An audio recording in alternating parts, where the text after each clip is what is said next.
sumamos a Santiago Vargas de la empresa Nacini, que son asesores nuestros y son sponsors del programa. Si bien, ¿cómo anda Santiago? Andy Carballo, Cristian Berman y Fernando Alonso te saludan. ¿Cómo andan? ¿Todo bien? ¿Todo bien? ¿Y vos? ¿No? Bueno, estábamos conversando un poco del sistema de precios de la energía en el país, cómo afectan, y bueno, quería introducirte un poco porque recién te sumamos. Bueno, Fernando, ¿y cómo entonces, qué cierre le podemos dar a este bloque energético? Y ya nos ponemos a conversar un ratito de macroeconomía con Santiago. Y lo interesante sería encontrar un mecanismo que nos permitiera a los argentinos recuperar la credibilidad del mundo y ofrecerles un gran negocio de inversión para poner en valor rápidamente los hidrocarburos de vaca muerta. Claro. Y no solo vaca muerta, porque tenemos todo el offshore que se está investigando, que es enorme la reserva, y ahí es una reserva de líquido, con lo cual tiene otro valor porque es un commodity más amigable que el gas.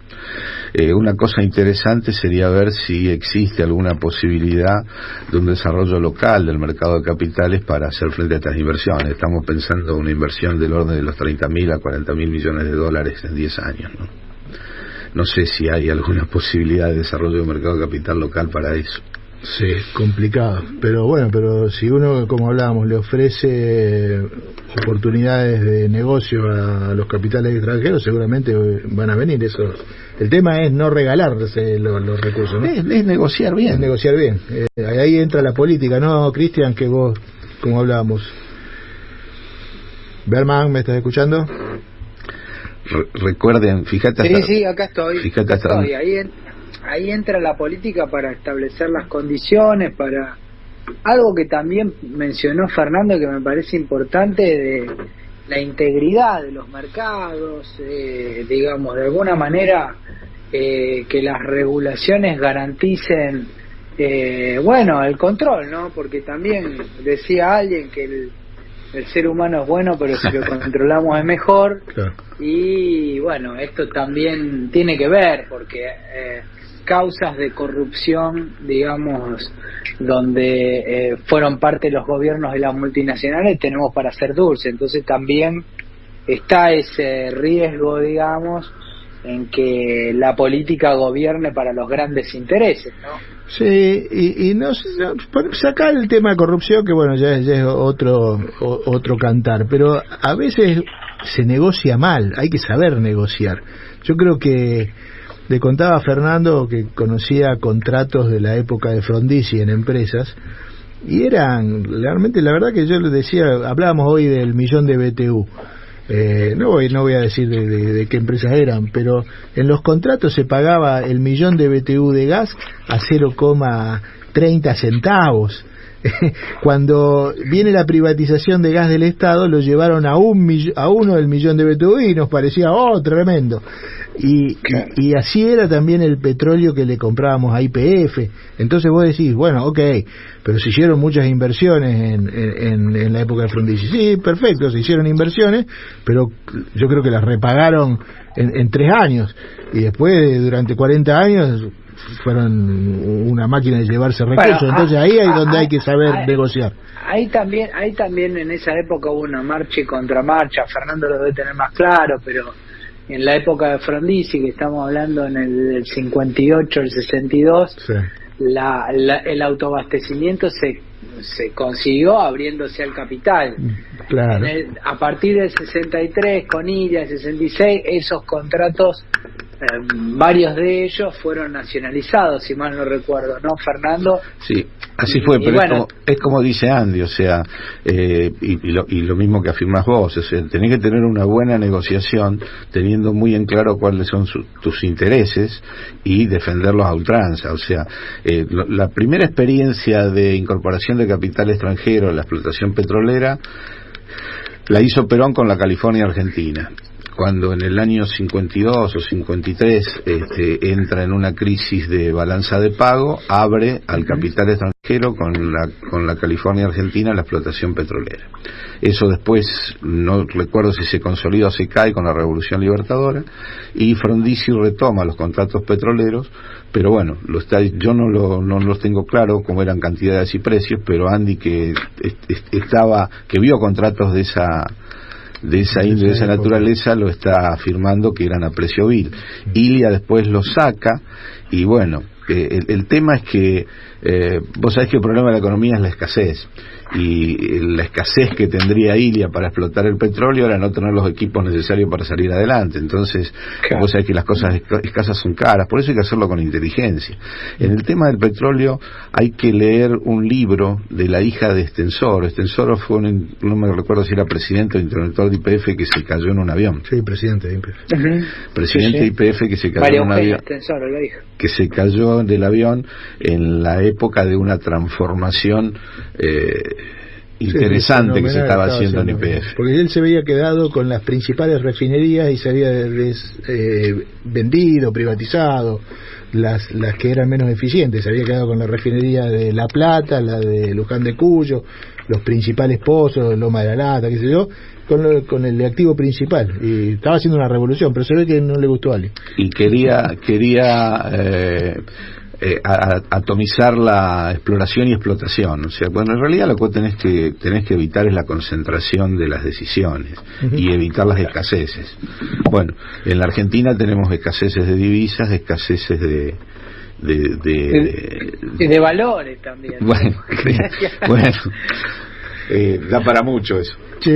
Bueno, Isa, vamos a sumarlo a Santiago. ¿Cómo estás viendo la economía, la macroeconomía, Santiago? Y si querés relacionarlo un poco a lo que veníamos charlando de la balanza de pagos y la generación de dólares, ¿cómo andamos en ese tema?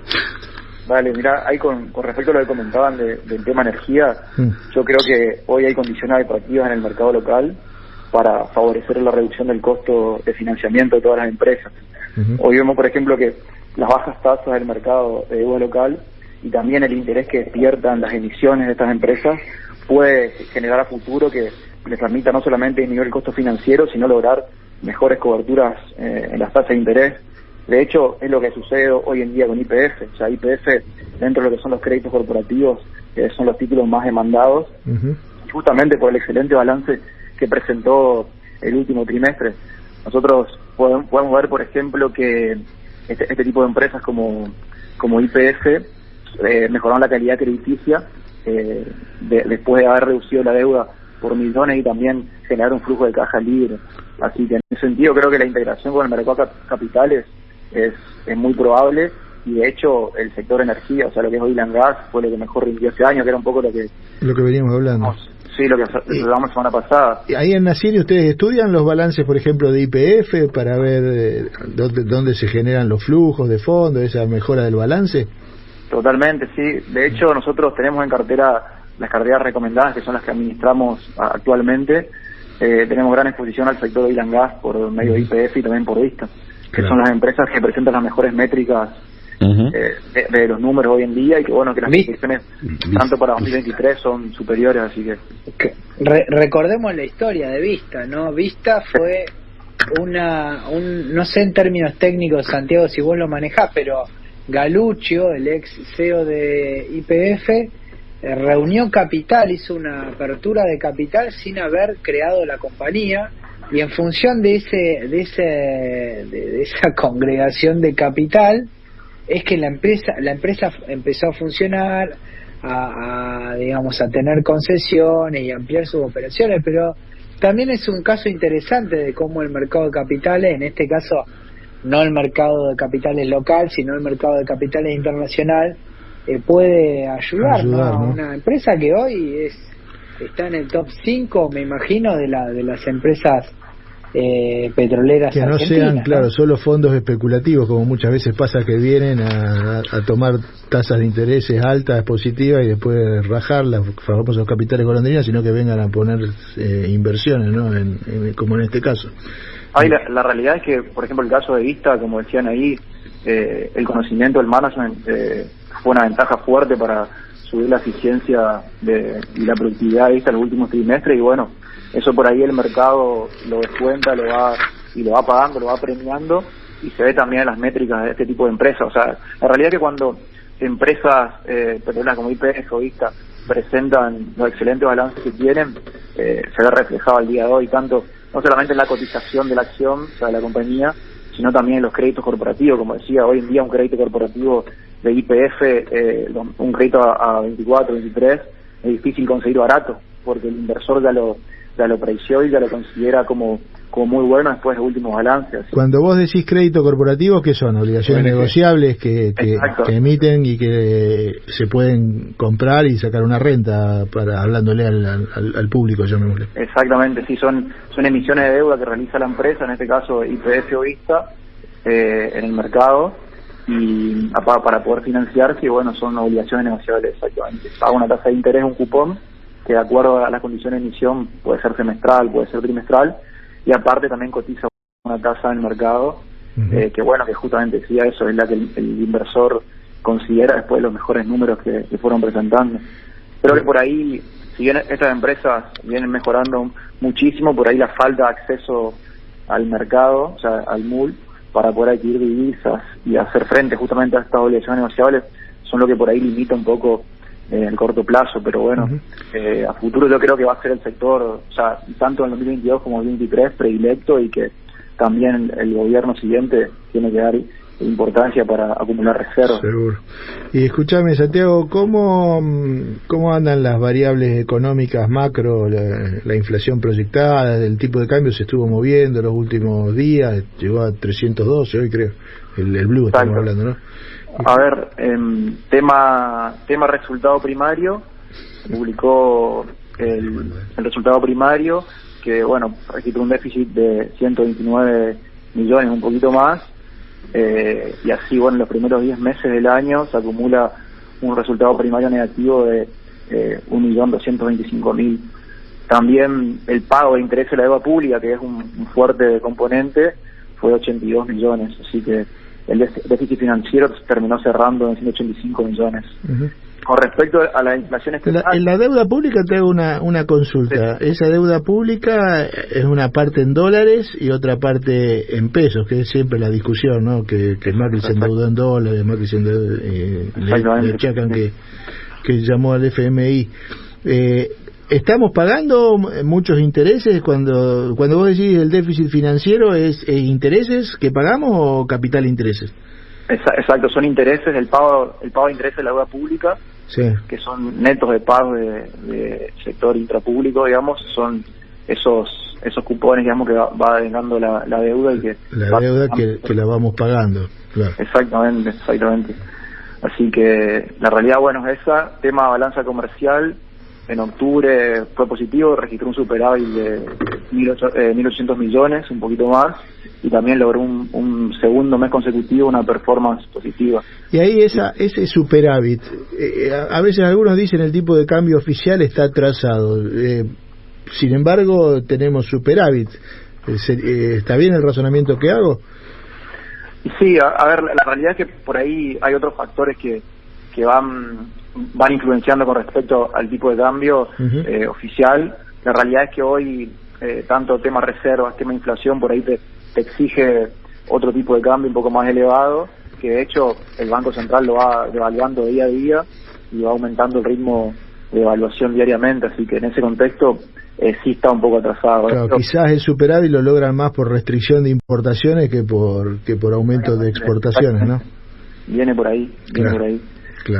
Y bueno, tema inflación, bueno, lo que hablaba un poco la semana pasada, el dato vino por debajo de lo esperado, pero para el REN publicó la inflación esperada para los próximos 12 meses y aumentó en noviembre al 80%. Obviamente esto va cambiando mes a mes, así que esto es muy a corto plazo, pero va subiendo y se espera, bueno, que para lograr el piso de inflación del 100%, tanto noviembre y diciembre deberían dar un 6,4, así que si dieran el 6,4 estaríamos en el 100% de inflación. Exactamente, estaríamos en un régimen de los 3 dígitos, así que estaríamos complicados. A ver, bueno, Fernando, ¿vos querías hacerle alguna pregunta?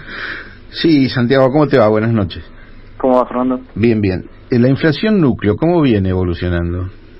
La inflación núcleo, bueno, la semana pasada, lo habíamos comentado por acá, permaneció constante con respecto al mes anterior, que si mal no recuerdo era un 5,5. Sí. Sobre todo, bueno, lo más importante de este dato viene por el tema de la parte de regulados, o sea, del tema tarifas, que se espera también que ahora en diciembre nuevamente se venga otro aumento. Así que obviamente la inflación núcleo por ahí te marca una tendencia un poco más realista de cómo viene la inflación, pero bueno, también la tendencia empieza a modificarse y se espera que siga subiendo. Así que ¿los regulados forman parte de la inflación núcleo? O sea, vos para poder excluir el efecto de la suba de tarifas, que son los regulados y de precios excepcionales, tenés que mirar la inflación núcleo. Bien, bien, o sea que no va a impactar a la suba de tarifa en la inflación núcleo. Exactamente. El normalizado de la inflación núcleo es del 90%. Santiago, muchas veces cuando uno escucha a los economistas hablan, y recién hablábamos con Fernando Alonso de la necesidad de fijar anclas, le llaman el ancla, algunos dicen, bueno, el ancla es el tipo de cambio, otros dicen el ancla son las tarifas, otros dicen el ancla son las expectativas del REM, no me acuerdo Schwarzenegger cuál era el ancla que él había puesto, o el otro que decía que el ancla son la cantidad de dinero que se emite. ¿Que sirven esas anclas o son, en definitiva, son distorsiones que porque vos ponés un ancla, pero a la larga si la dejás fija ese ancla en algún momento garrea, claro, en términos náuticos? ¿Vos qué opinás alrededor de eso para frenar la inflación? ¿Es necesario fijar algún ancla o hay que dejar los precios que se muevan un poco más libres?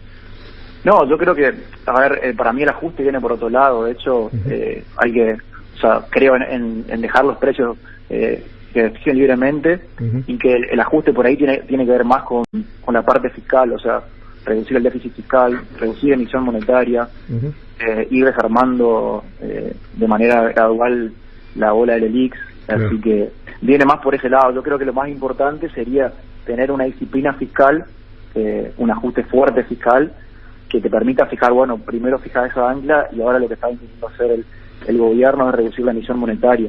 Creo que esos dos factores son los más importantes para poder mantener o normalizar, digamos, dentro de lo posible la economía. En esa línea vino bien, porque en realidad hubo una disminución del déficit, producto de un incremento de los ingresos y una disminución de los gastos, ¿no? Exacto. Ahora el problema hoy pasa 100% por el tema de emisión monetaria. Sí. El Tesoro tiene la meta hoy de poder financiarse vía emisiones en el mercado local, y hoy el mercado local está anticipando o está, digamos, asignando altas probabilidades a una especie de reperfilamiento durante 2023. Entonces, en la medida que el mercado no vuelva a confiar y a creer en las emisiones del Tesoro, el objetivo de reducción de la emisión monetaria se va a complicar en el corto plazo. Y creo que eso es lo más grave hoy que está pasando en el mercado. ¿Y dónde iría el dinero de esos bonos?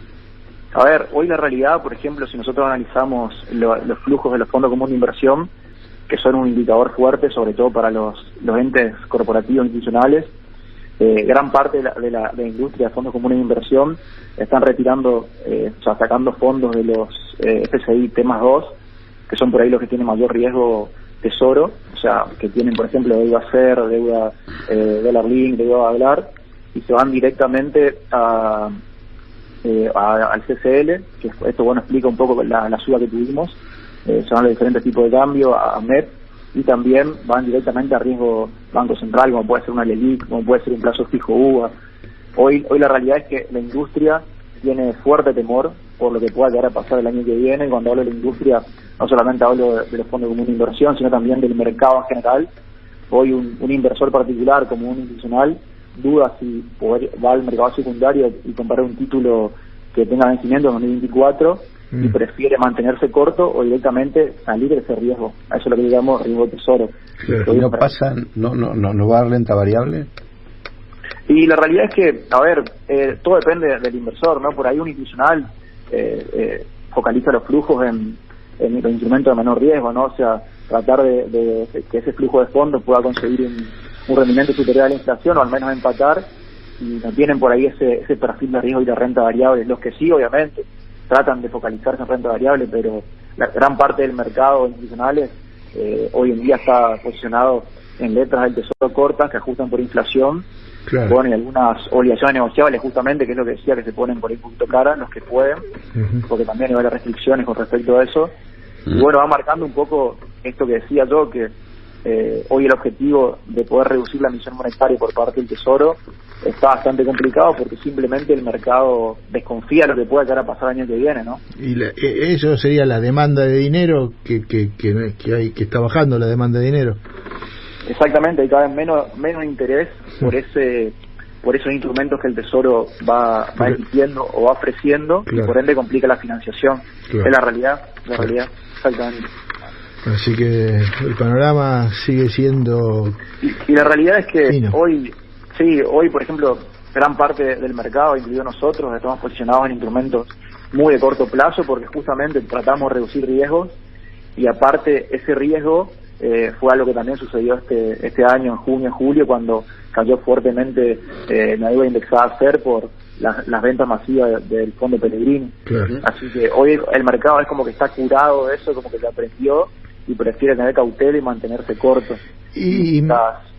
Te hago una consulta. A nivel los precios de los productos que vendemos los argentinos, que estábamos con precios muy buenos del agro, la soja, el trigo, el maíz, el petróleo mismo.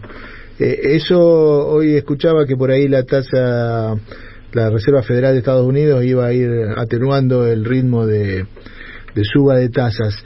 ¿Eso puede repercutir en los precios de los productos que vendemos, o eso está más relacionado con los problemas de la guerra u otros factores?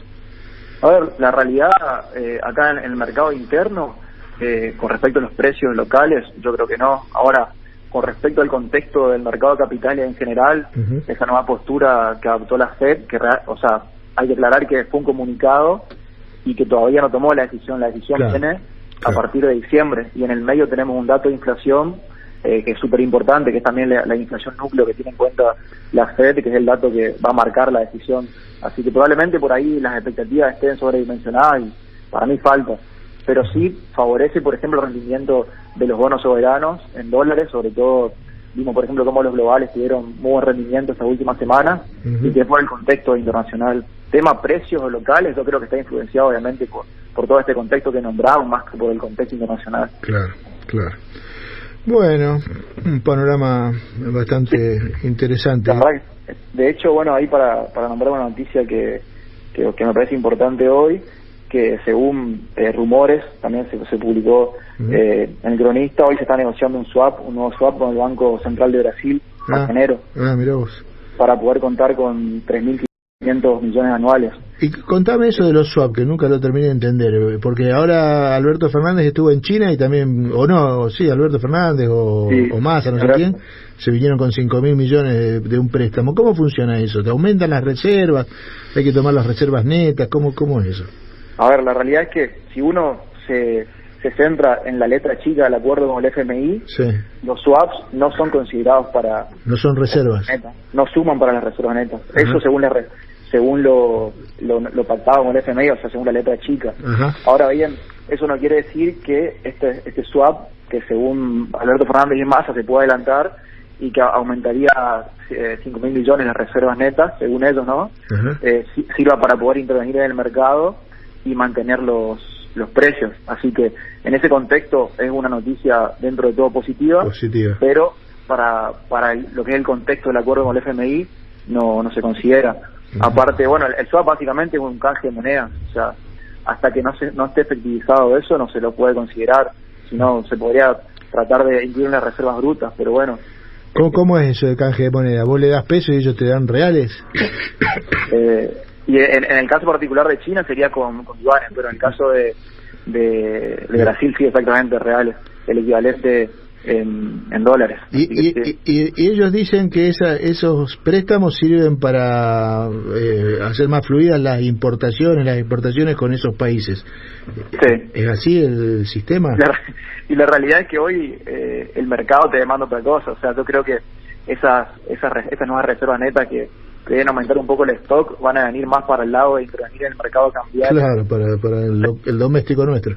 Exactamente, o sea, el objetivo del gobierno hoy, que es lo que viene haciendo gotear las reservas netas, son las intervenciones en la curva de deuda en pesos. Claro. Así que yo creo que va a venir más por ese lado, porque justamente tiene que ver con lo que hablábamos. Tratan de mantener los precios para poder seguir manteniendo esas emisiones a tasas razonables, ¿no? Claro. Así que la verdad que viene bastante complicado. Viene complicado, no la tienen fácil los que manejan la economía. Bueno, exactamente. Santiago, muchísimas gracias por tu tiempo acá en estas intervenciones y bueno, ya son parte del equipo, así que vamos a seguir en próximos programas. Lo mismo, Fernando, muchas gracias por tu tiempo, por tu intervención. Se nos está yendo ya el programa, así que Berman, ¿algún último comentario? No mucho, no me queda claro si el panorama que describen es bueno o malo, pero es lo que es, así que y en Argentina hay que seguir peleándola, es difícil. No es fácil.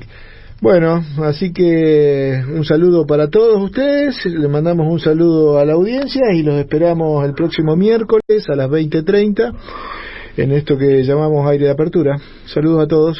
Chau, chau. Chau, chau. Chau, chau.